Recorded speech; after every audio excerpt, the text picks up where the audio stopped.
Hi everyone, welcome back to my channel. If you're new here, welcome. I'm Carol and I'm so glad that you stopped by. I hope you will consider subscribing. So today I have a fun canning video for you. We're going to be making caramel apple coffee jam. Now, in light of full disclosure, this is a recipe that I have not tried yet, but it has been on my radar and I think it would be perfect for gift giving. I know some of you are getting things geared up to prepare gifts, homemade gifts, most of them canning, to give to your friends and family for Christmas. So I think this would be a great one to add to your repertoire for those who enjoy coffee. Now, it is caramel apple coffee jam, but the apple flavor is really meant to be in the background. We really want to bring out the flavor of the caramel and the coffee. So this recipe comes from the Ball Fresh Preserving website. It takes just a handful of ingredients. We're going to be using some brown sugar. That's going to be our caramel flavor. You need some delicious apples. I'm going to be using Honeycrisp. That's my favorite. You use what works, or you use what you enjoy eating. And we need some strong brewed coffee. Now, if you've hung around my channel very much, you know that I'm all about infusing flavor wherever we can do that. So I'm not going to just use regular coffee. The recipe calls for strong brewed coffee. I'm not going to use just regular coffee. You know it wouldn't be me if I used just regular coffee. So I'm going to be using a caramel flavored coffee instead of regular coffee. That's going to help bring out that delicious sweet caramel flavor for me, but you can use whatever you like. You could also use a caramel flavored liqueur. You guys know that I'm all about using liqueurs to infuse flavor in the things that we can up. So that would be good as well. Just make sure if you use a liqueur that you're not using one that has any dairy. Some of the liqueurs out there do include dairy in them. Make sure that it does not. You could also replace some of the coffee with a caramel flavored syrup. That would be a good option as well. But this is going to work great for me. And so I've brewed up 2 cups of the caramel flavored coffee. I've made it strong. I've pretty much doubled the amount that I would use for just regular coffee, but you can control the coffee flavor by how strong you brew it. If you're one who doesn't groove on coffee, I just wouldn't make it as strong. We still want a little bit of coffee flavor, especially in the background, but the less strong your coffee is, the more apple and caramel flavor your jam will have. So like I said, we have the brown sugar, we have our coffee. You need 5 cups of chopped apples. I oftentimes get this question, how do I measure? Do I measure the amount before I chop it or the amount after? We want 5 cups of apples that are already chopped up. So make sure you measure after you chop. It'd be kind of hard to measure just regular apples, 5 cups of apples. If not, they weren't chopped, but I do get that question. So chop your apples, measure out 5 cups. We need 4 tablespoons of classic pectin. I'm not making this a reduced sugar recipe.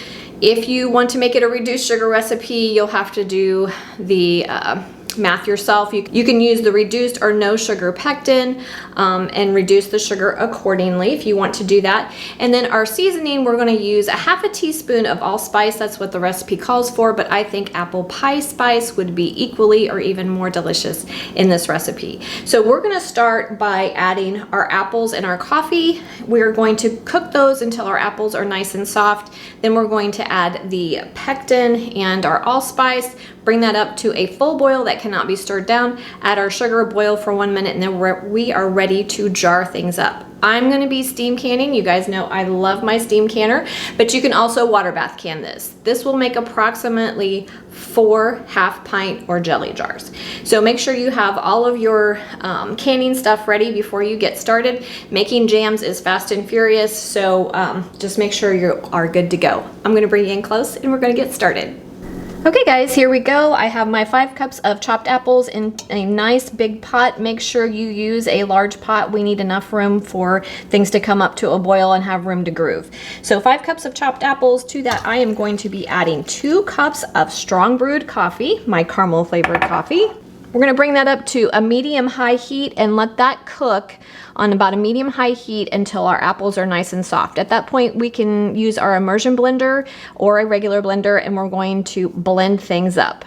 Okay guys, we are back. I have a nice simmer going on. We want a nice simmer going on to get our apples nice and soft and infuse our coffee. So we're going to continue to simmer till our apples are nice and tender. It's going to take about 10 minutes. Okay guys, our apples are nice and tender. They've been simmering about 10 minutes. So now I reduced my heat to low and I'm going to carefully use my immersion blender and break up my apples. You can do this in a regular blender too if you prefer.